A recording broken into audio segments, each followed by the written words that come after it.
Welcome to this very important to map the political landscape. That work is still not complete, but there is pressure coming from some members that there is a need to hold such a press conference because there is a vacuum in the political situation in the country. So even though we have not completed what we have started doing, we accepted to have this press conference to clear the air. At least so many people have been approaching us. Even yesterday somebody came here to say, you must come out to speak. You must come out with force, he was saying this. And he was not the only one, there are many people. So we feel that, yes, we'll come out to speak, even though we have spoken louder than anybody in this country. So today's press conference is designed to put some clarity into the current political situation and to begin a new process of speaking with the Gambian people.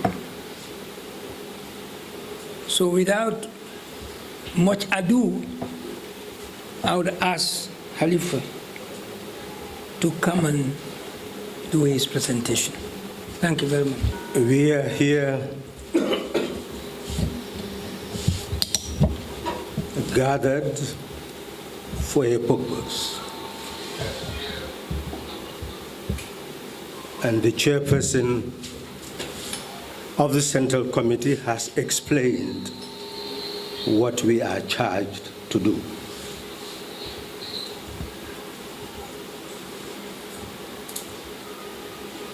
This is closing a chapter.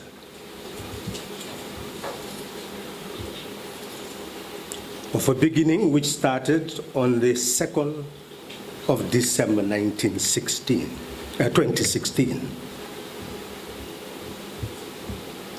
And ended with the presidential elections of 2021. A new chapter is beginning and started on the 19th of January 2022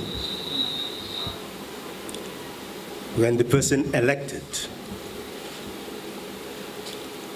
in the presidential elections of 2021 assumed office.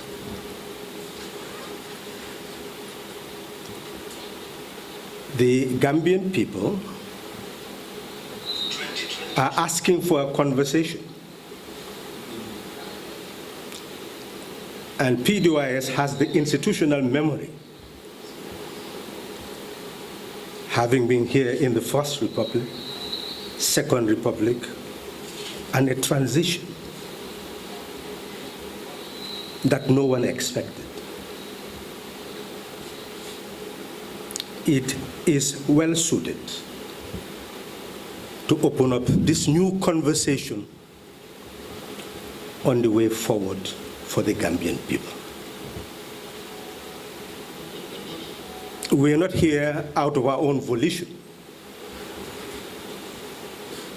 because I have a transitional role.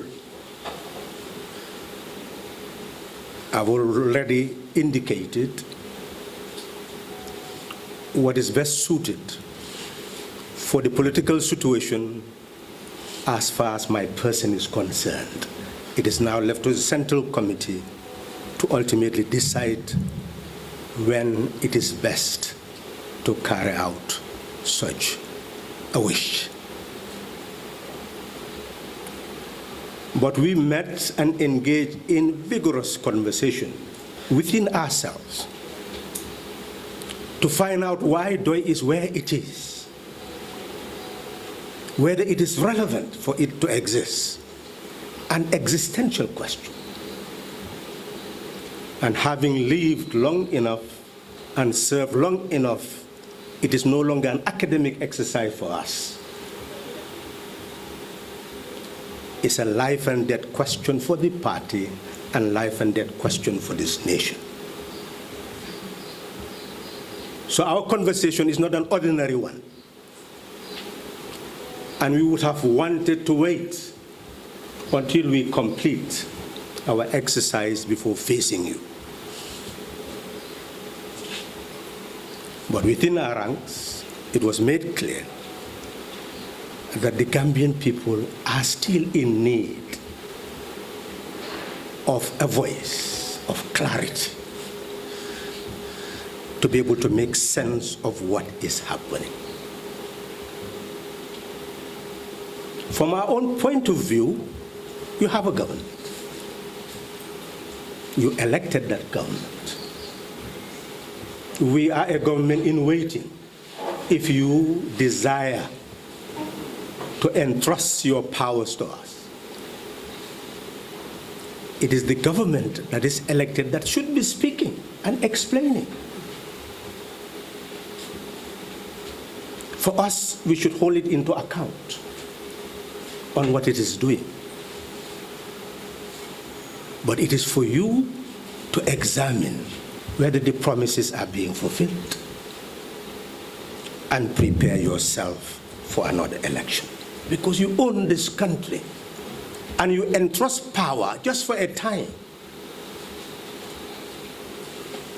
And you have the power to make those you elect to render account. That is the democratic culture. We mentioned as early as too many, we see that the government in office is more engaged in trial and error form of governance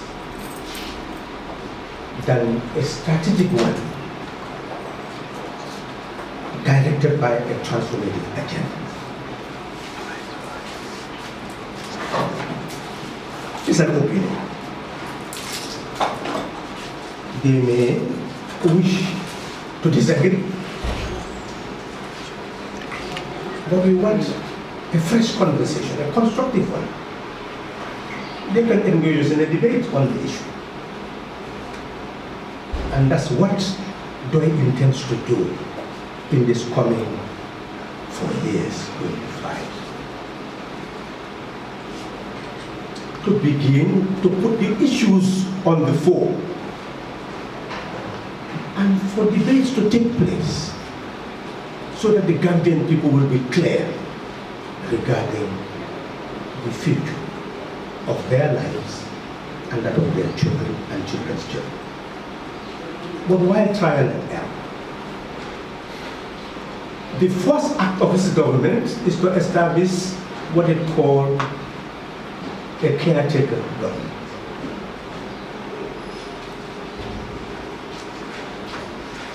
We indicated that that is a foreign language to our constitution. It does not speak the language of the Gambian constitution. The Gambian constitution is clear under section 63.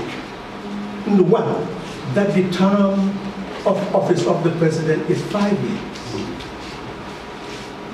Subsection 2, that the term of a president starts, incoming president starts, when the term of the outgoing president ends.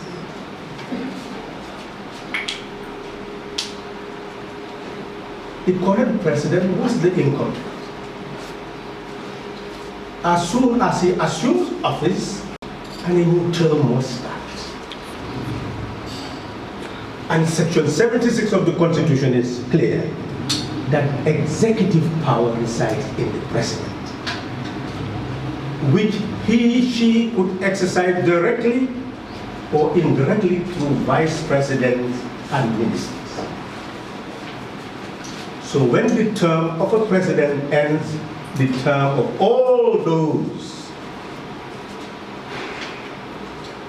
appointed to indirectly exercise executive power also ends.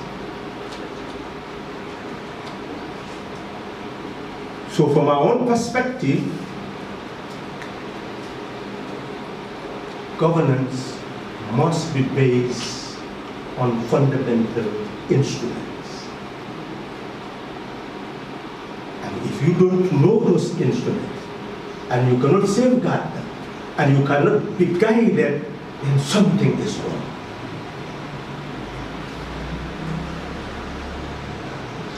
Governance. From our own perspective, we have followed the development. You should know what type of country you want. And those we elect should tell us what type of country they want to build. They should convince us that the type of country they want to build is fit for us to live in. That is their duty. Again, express under Section 1, subsection 2 of the Constitution that authority is derived from our concept, the concept of you, the sovereign Gambian people. And it should be exercised to promote your general welfare. And it is very clear under Section 26 of the Constitution that we have rights. And one of the fundamental political rights is to take part in the running of public affairs. We, the Gambian people, we should take part in the running of public affairs. We should participate in genuine elections. But we also have rights to equal services on equal terms.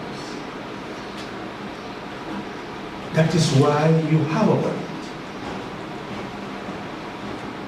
2021, we were informed that up to 25 billion would be mobilized for our welfare.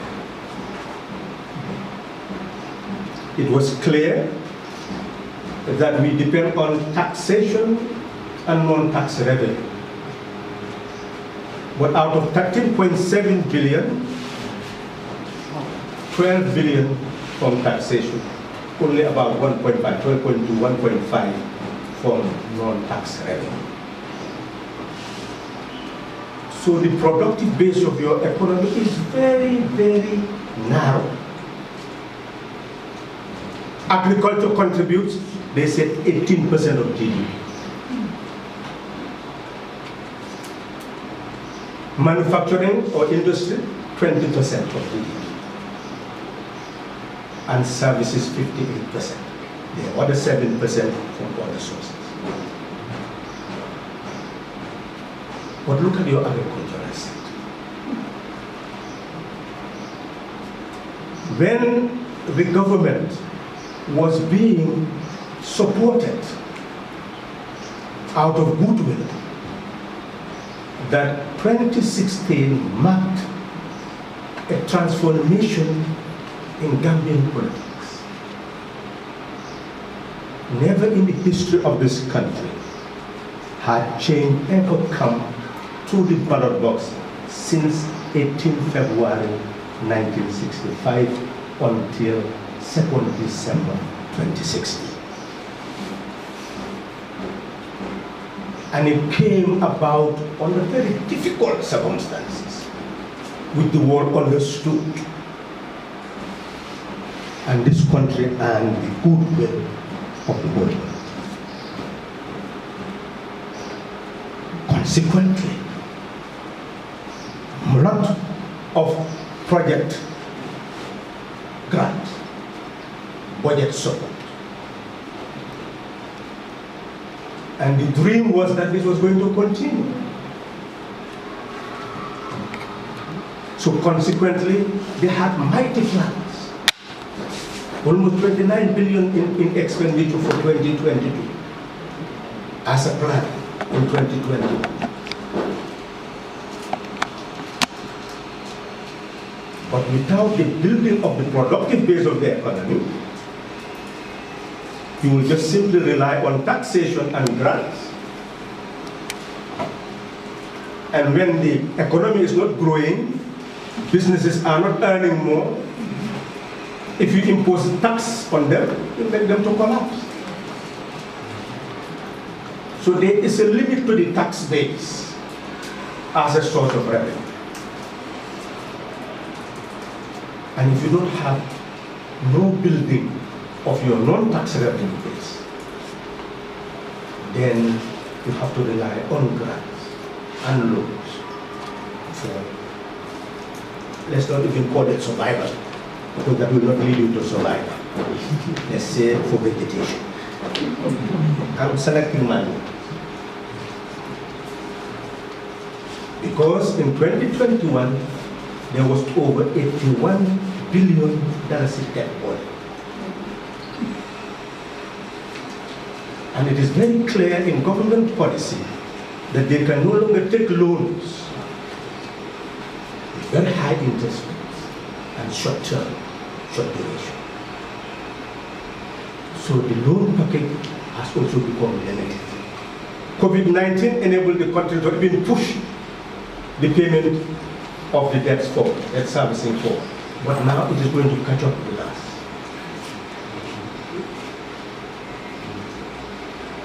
So you have to deal with the realities of our economy. And that is why you have to have a revised budget.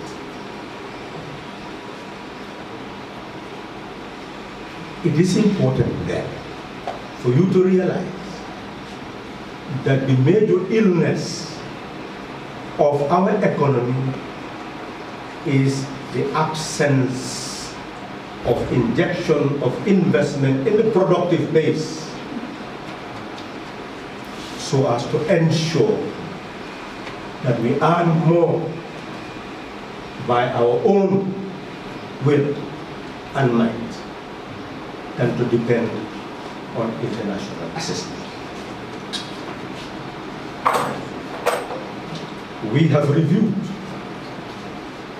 what was promised in 2021 by relying on subsidies to be able to provide fertilizer and then increase what was the market price for grants. Many people felt that this was going to be permanent. But what became the reality? Fertilizer went to 2,000 rather than 700, and most farmers cannot afford it. And what does the government have to say? Ukraine. The war in Ukraine is what has made the price of fertilizer to rise up, and they cannot do anything about it. If you cannot do anything about the problems of the people, then we should really also accept that, well, it is the people to decide that. Because you will not decide that for yourself, whether you should be there or not. But that is the essence. Now let's look at a farmer in Parliament who understood Pdois' message and how he influenced the village to be able to address the problems of production. These farmers decided to contribute almost like an osusu and save the money in the bank. 6 years before this farming season, they used to take that money and give each family here 2 bags of fertilizer.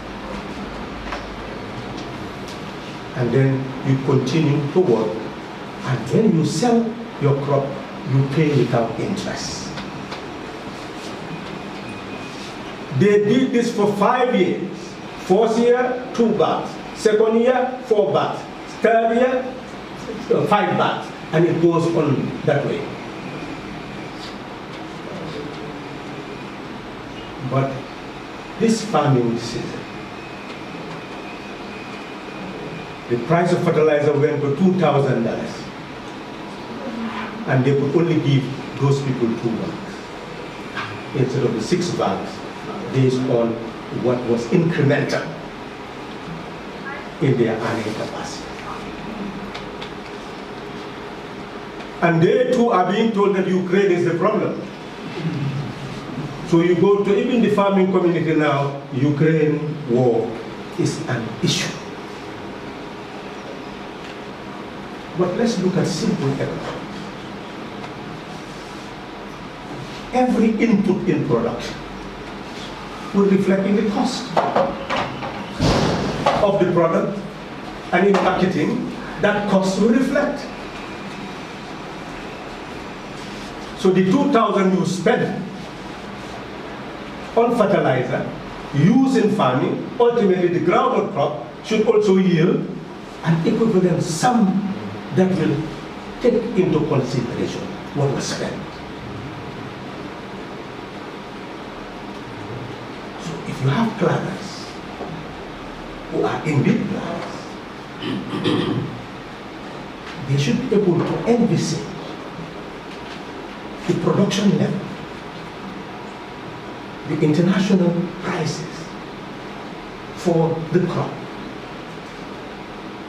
And a government which wants production to be boosted up would not hesitate subsidizing that $2,000 fertilizer, so the production will go and capture that in the sale of the crop. What makes that impossible?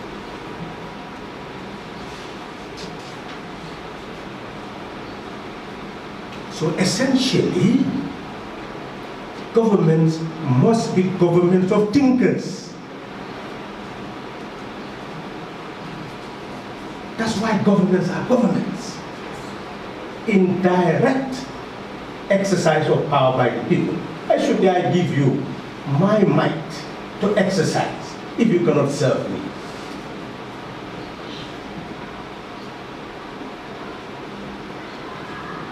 Therefore, our problem is not Ukraine. Our problem is us. It's policy. It's our capacity to understand our problems and find solutions for them.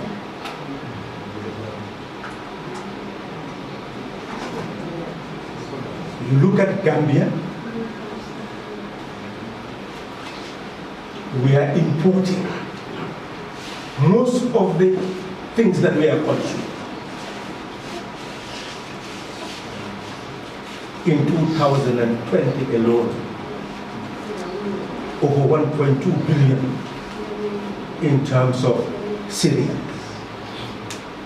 over 2 billion in terms of rice. We're importing eggs, we're importing potatoes, we're importing onions. We have a very fine weather. We don't have snow like Ukraine or Russia. We have waterways everywhere,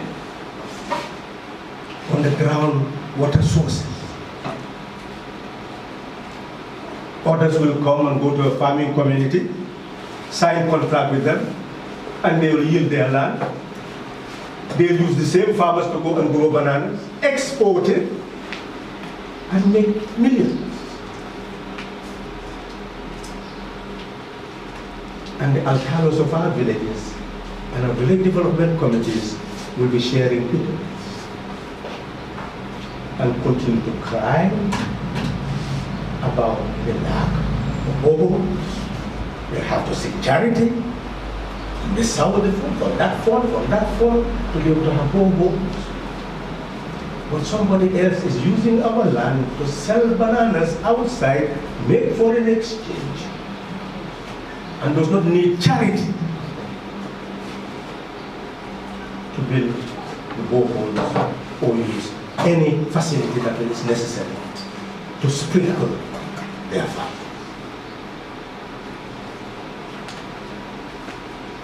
And we claim that we are independent. But we cannot think for ourselves.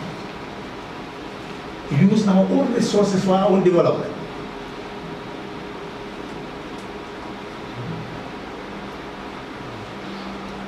We have sand mining. They call it sand. Rutile, elvenite, zircon. How many years?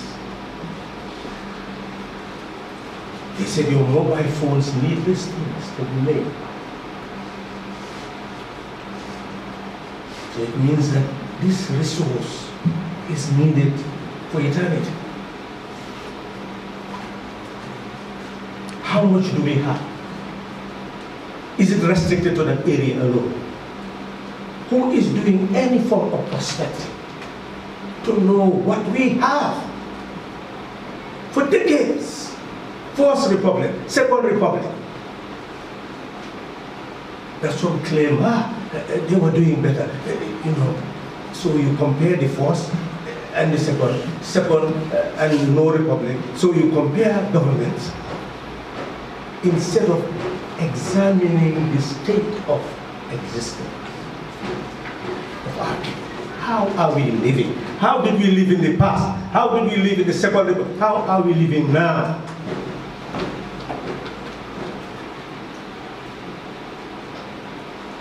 This is what Pdois has been examining and giving you answers that no one dared to challenge.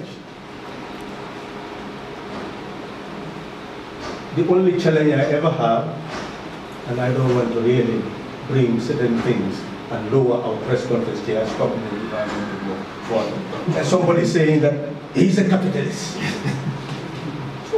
at a debate. So if you have money, what has that got to do with the poor farmer and the worker? How can the capitalist president feed farmers and work? To share his property? How can that person enable the farmers, workers to get the means of production? Or the small scale, medium size, large size enterprises to be able to get the capital they need. The personality of a person have to do with policy. But this is the problem of our politics. It's not about personality. It is about policy. What we own as a people, our material resources, how do we transform it to ensure that we are self-reliant in having food, water, clothing, housing, the things that are the wherewithals of life that we cannot do without. That is our challenge. And if we cannot stand on a political platform and talk about it, I dare not say we should not stand. It's your democratic right to stand and say whatever you want. But it is the right of the people to demand for clarity, for substance, for issues, for solutions. Go and protest. Never ever will you be able to squeeze water from stone.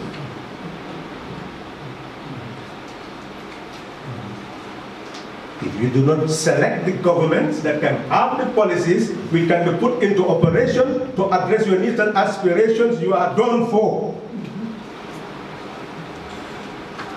Shout to the top of your voice. Milk and honey will never drop in your mouth.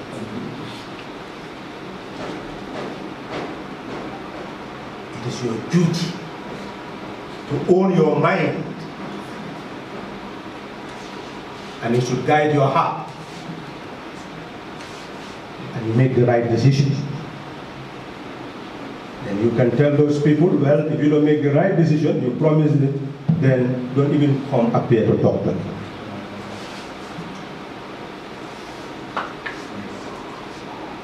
But you select as you wish, well, you also live and reap as reality dictates. Social scientists made it very clear that society does not develop according to our whims and purposes. The material condition we inherit will determine the type of life we're going to live and the type of development that is possible. So Pdois has been speaking. Let's call it the voice of silence. Because everywhere people come and tell us, you told us, now we are seeing it. Why are you speaking? He's speaking every minute, every second. Every time you say, well, you told us, why are you speaking?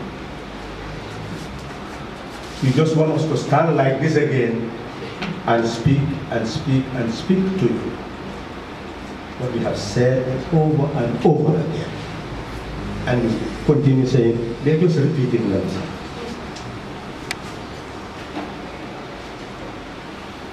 So you force us to talk, and at the end of the day, well, they're just repeating themselves.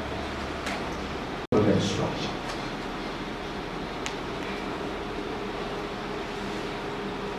Section 193 aimed to have democratically elected councils with a relative high degree of autonomy to be able to have community development. That's why you have village development committees, ward development committees. All these institutions were meant to be in touch with the people. That when councils plan their budget, in fact, the words should be displayed in the words for people to add whatever they have before it is actually discussed at the council level. They wanted the people to be involved. In 2007, they amended the local government on the section 9. 3 months before the election of councils, councils are dissolved, and the president authorized to select people who will manage the council until the other councillors are elected and assume office. Where on earth would that be conceived to be democratic? 2016, we brought about the change so that we can amend those laws and change the whole constitution, change the whole laws of the country, so that we can give the Gambia a third republic and a new start. That never happened. And at the end of the day, what did you hear? Our people themselves were attacking each other. The nation became divided instead of uniting to build a constitution to govern us.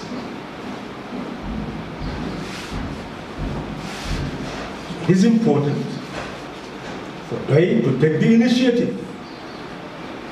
We did so in 1995.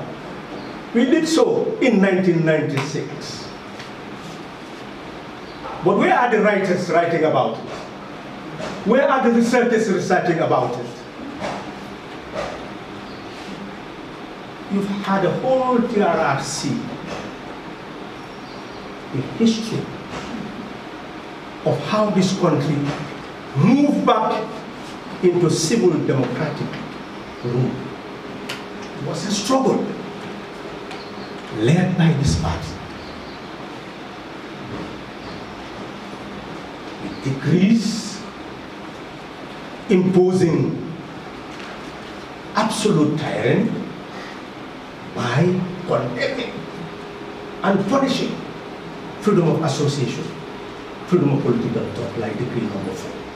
How many of you know about those things? Who discuss about that? Who would say that those who overthrew the government could only impose their will up to December 1994?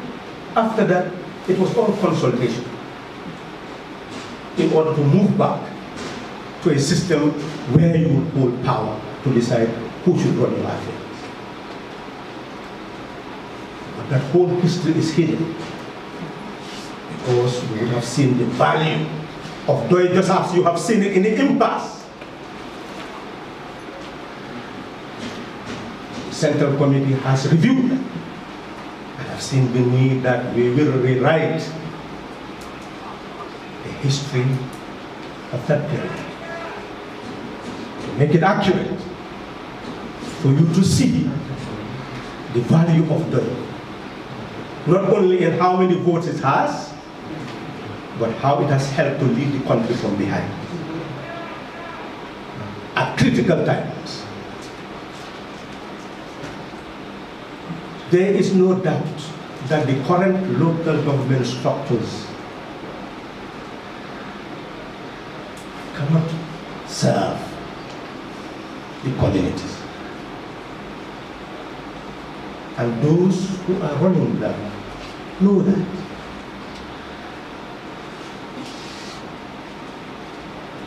A properly run local government structure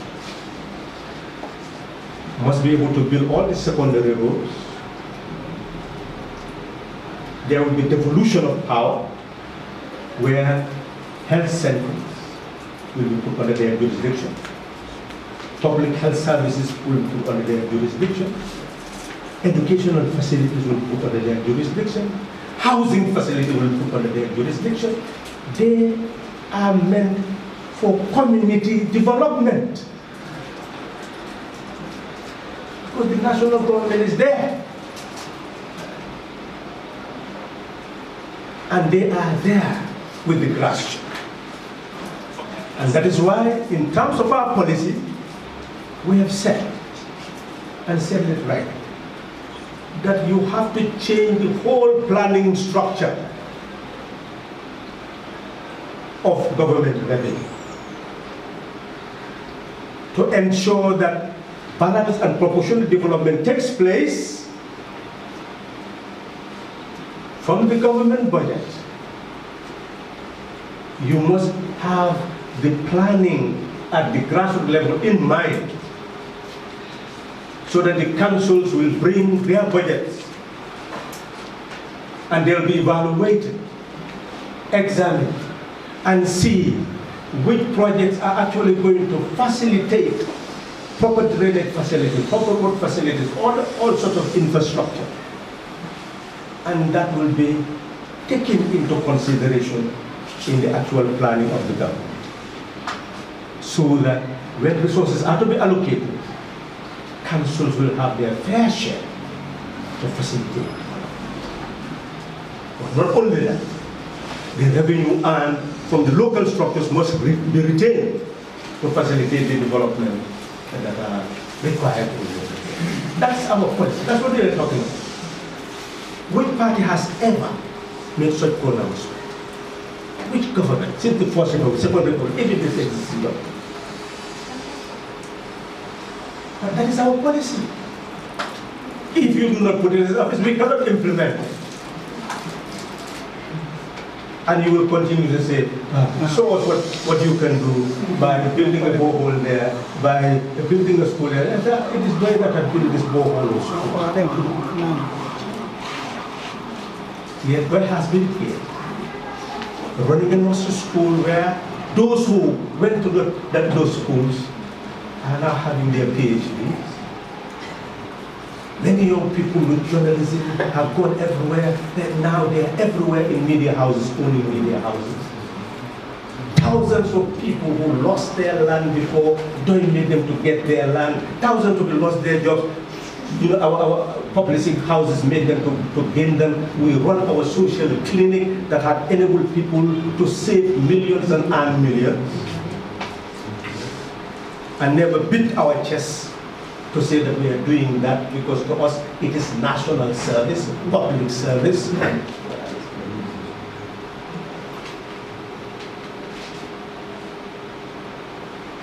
So essential.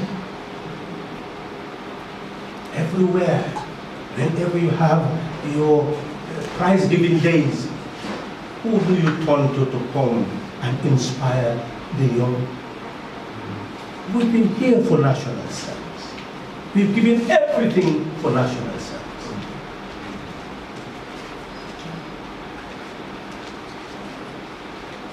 But the duty of government is now imposed on those who do not collect tax. How can they discharge that function?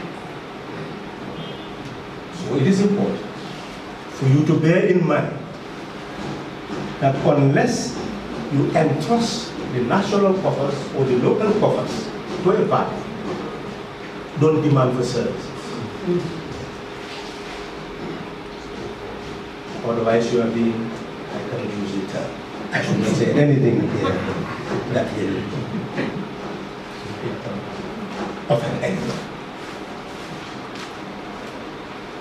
So it is important for you to bear in mind that the development that have taken place, it needs our attention. They require a government. A government can prepare a budget and have a development component to finance a particular project. But to have pre-financing, somebody just getting up and finance a project, and then the government start to take from the public funds to pay, we have told the government that over and over again in that assembly that that is not a proper thing to do. Why is it not a proper thing to do? Because if you want to give a loan to the government, because that's a loan, you want to do something, well, that's a loan you want to give to them. And any loan must come to the National Assembly, changing in a negative way. Look at Chad, look at Mali, look at Guinea, look at Burkina Faso. What is the trend?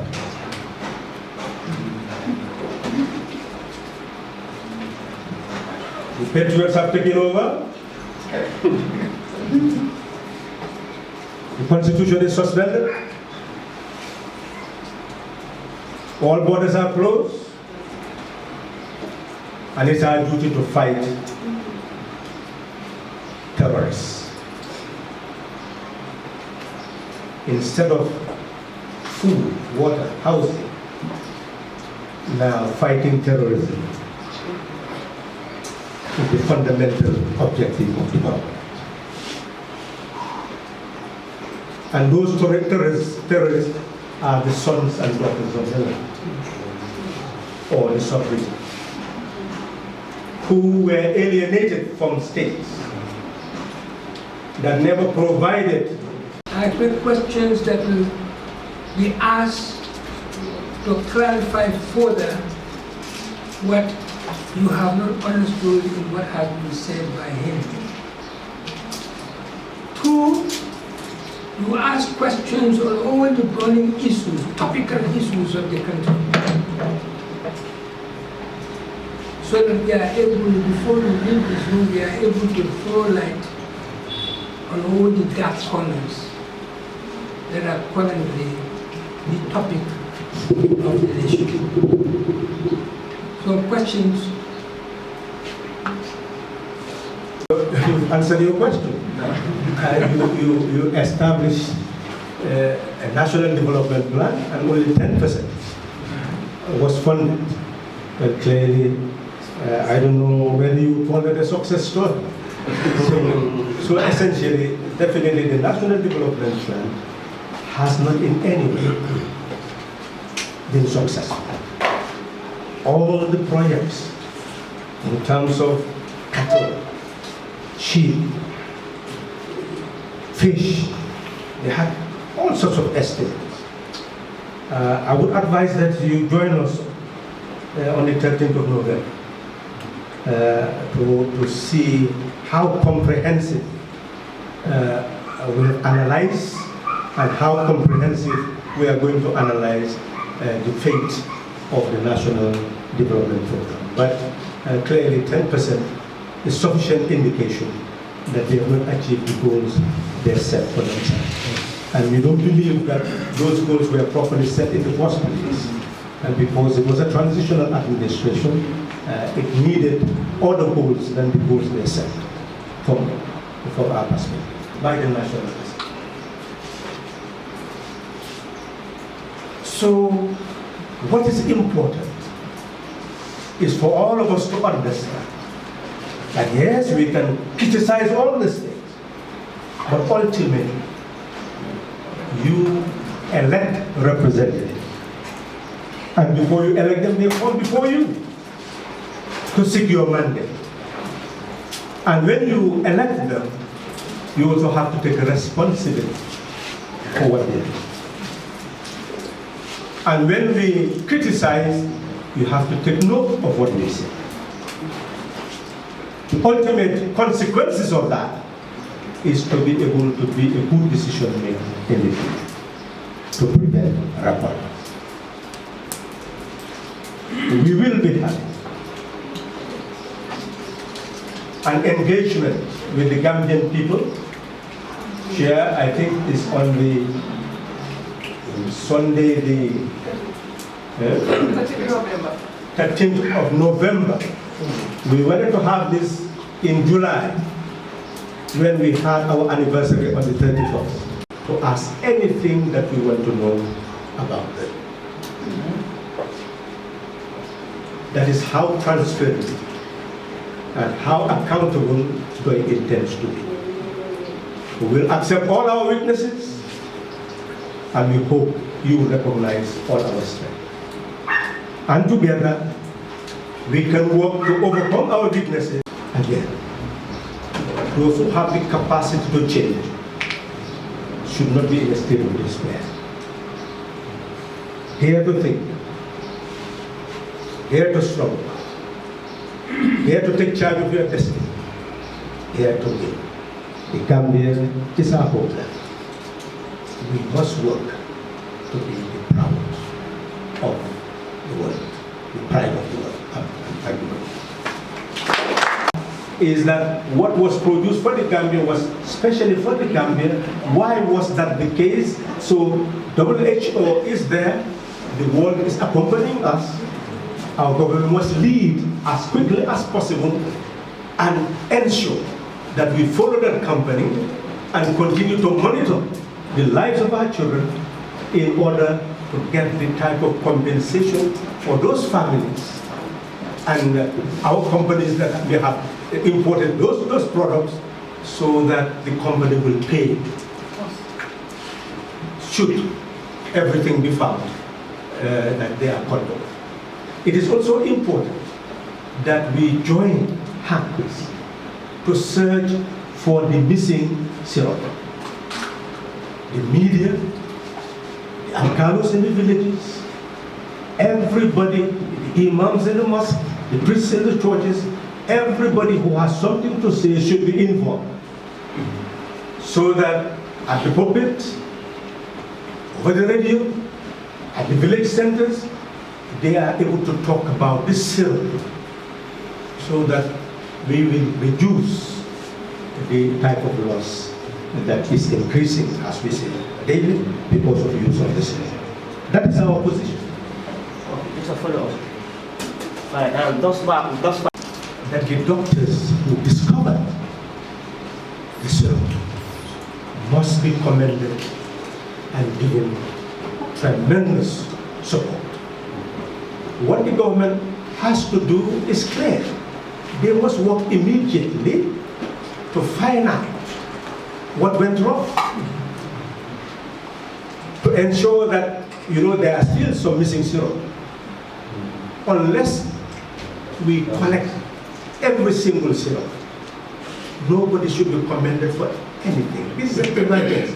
This is not a time for commendation. Lives have been lost. We should feel that lives have been lost. This is a period of national mourning. It's a period of serenity. It's a period of continuing to work to increase our vigilance, because it may not just be the syrup. Who knows which other drugs are pharmaceutical products are killing? We don't know. So it means that we should increase our vigilance. That is really the answer. You didn't answer the President's televised statement. What do you make of it? First, you are assuming that I had the President's televised statement. Maybe our colleagues who had the President's televised statement will say. But if you were to say something the President said that you feel I should respond to, then I will respond to that. The President has a duty to talk to his people. It is left to the people to see whether what he said is satisfactory to them or not. But if you have anything that you wish to ask me, then I will answer. Yeah, that is because many have expressed their discomfort on the President's speech. So just wanted to hear your stance as a political party on that. Well, yes, you can say people are expressing discomfort. As a government in waiting will say, well, maybe this is leading us now to move forward to take charge of the destiny of this country, because it is the people who should express how they see their government. For me, if I say certain things, it appears that we are unhappy that we are not elected to run the affairs of this country. But if it is something substantive, tell me, and I'm sure they will be able to address it. Is there anything substantive that he said that you want me to address? No, it's just a general assessment. Well, that is enough for the people, not for us. To answer your question, you established a national development plan, and only 10% was funded. But clearly, I don't know whether you call it a success story. So essentially, definitely the national development plan has not in any way been successful. All the projects in terms of cattle, sheep, fish, they had all sorts of estimates. I would advise that you join us on the 13th of November to see how comprehensive we have analyzed and how comprehensive we are going to analyze the fate of the National Development Program. But clearly 10% is sufficient indication that they have not achieved the goals they set for themselves. And we don't believe that those goals were properly set in the first place. And because it was a transitional administration, it needed other goals than the goals they set from our perspective.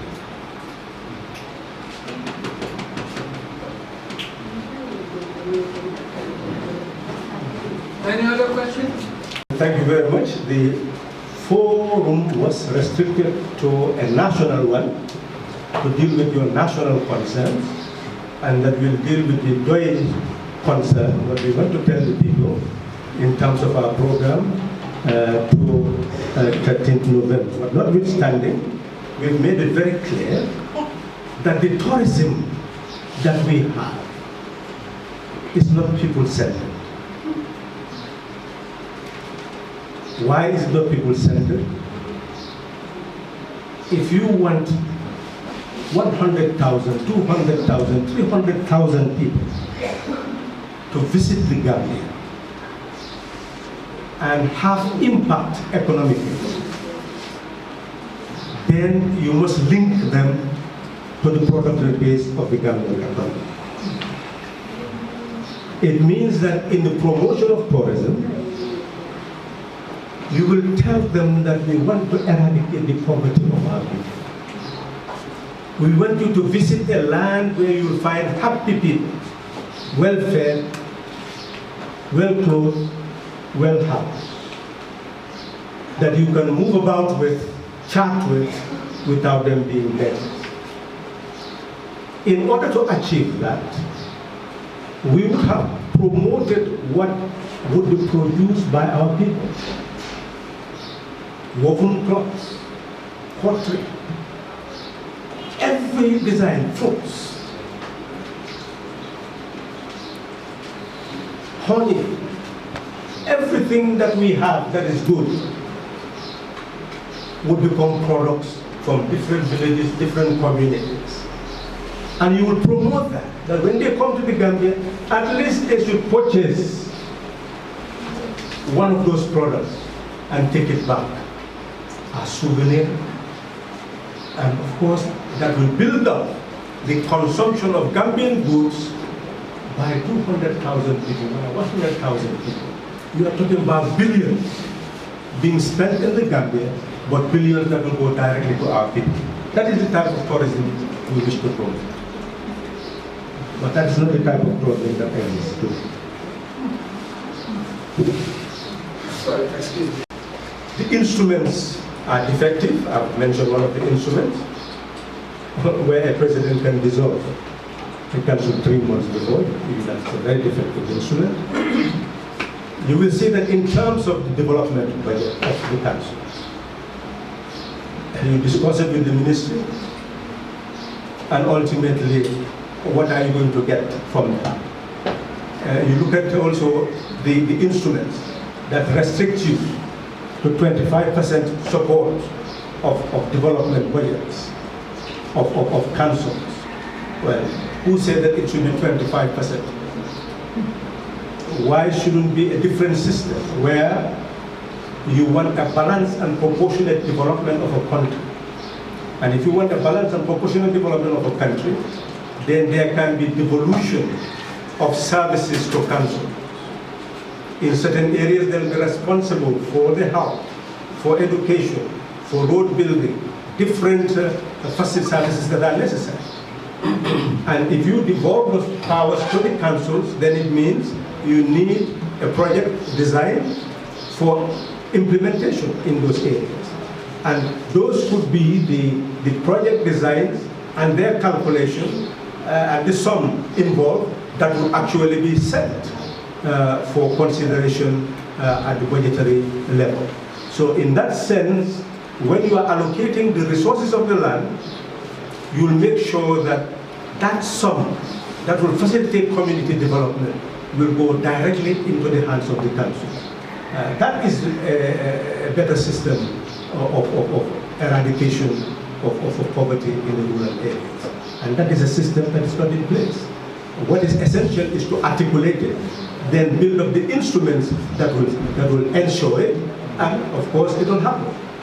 So to us, we are going to engage, as we've said, a transformative agenda for local government or regional administration. There is no doubt that with Pdois, we have said that we are going to transform the structure of the councils entirely.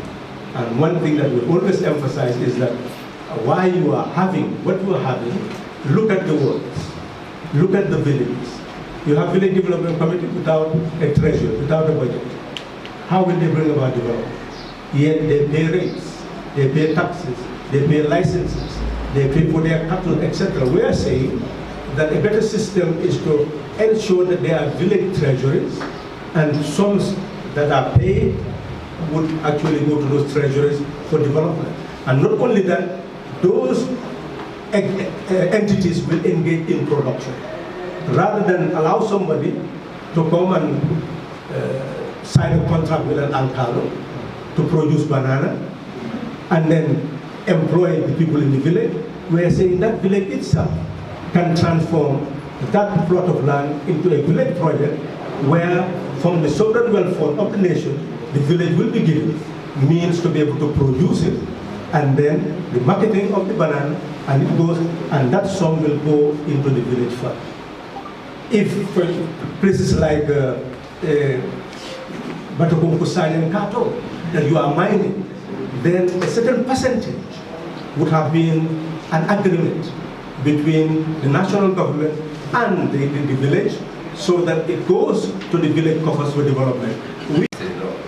But and he has said it clearly, it's a system. Systems haven't worked. It's not an individual system.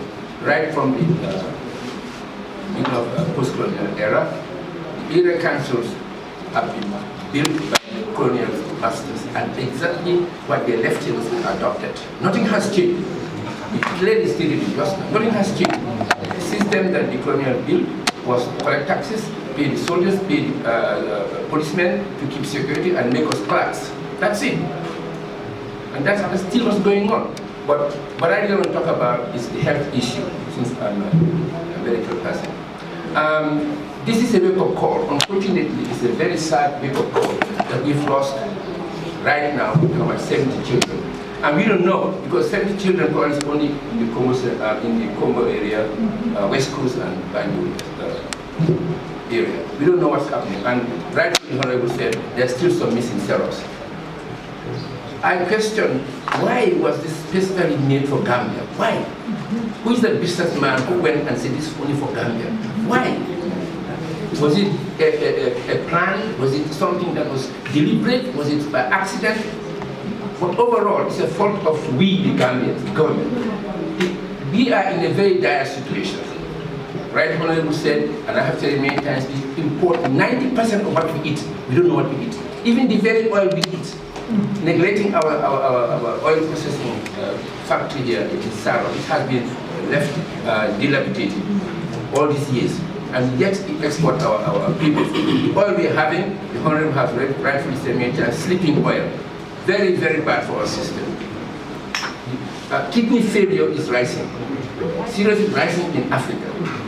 Ghana especially, I was in Ghana. Senegal, even the Gambia, we don't know because we don't keep statistics. And people die in the villages. Oh, he just died because he has to die. No. People live in Europe and other advanced countries with diabetes for 100 years because they have good medical care, preventive medical, public health services, where you go as far as having, if it's diabetes, high blood pressure, you have nurses that are specialized to treat the patient who is diabetic. Because diabetes and high blood pressure lead to kidney failure. Upon all that, we eat all these ingredients that our grandparents, our mothers never put, our own mothers not to my age. They never added to our food that are poison. So this is a wake-up call to the government of the Gambia or whoever is responsible. You know, one time I was coming to this country, I want to buy Geiger, it's something that you detect. The Geiger is to detect radiation. There was a time during the Chernobyl disaster. Some of those foods produced in Chernobyl probably could have been imported in Gambia. We don't know because no one is detecting, no one is checking our food. And sadly, we importing, as I said, 90% of what we eat. And not only that, our farmers are using pesticides and herbicides. They're using the wrong mixture-drink solution and adding that to our food chain that we eat. You just have to know. It used to be that Africa, quote unquote, in Africa, we never have high blood pressure and diabetes. Now, probably we are ranking #1 in high blood pressure and diabetes. You don't have to look around your own neighborhood. Go around and ask people in your neighborhood who has high blood pressure and diabetes. All those lead to, if uncontrolled, to kidney failure. But I strongly believe, the majority of kidney disease, kidney failure is coming from food and from medications, our drugs. So the government should really establish a very, very good lab to detect every food bag that comes in must be checked. Food and drugs, very, very important. Thank you very much.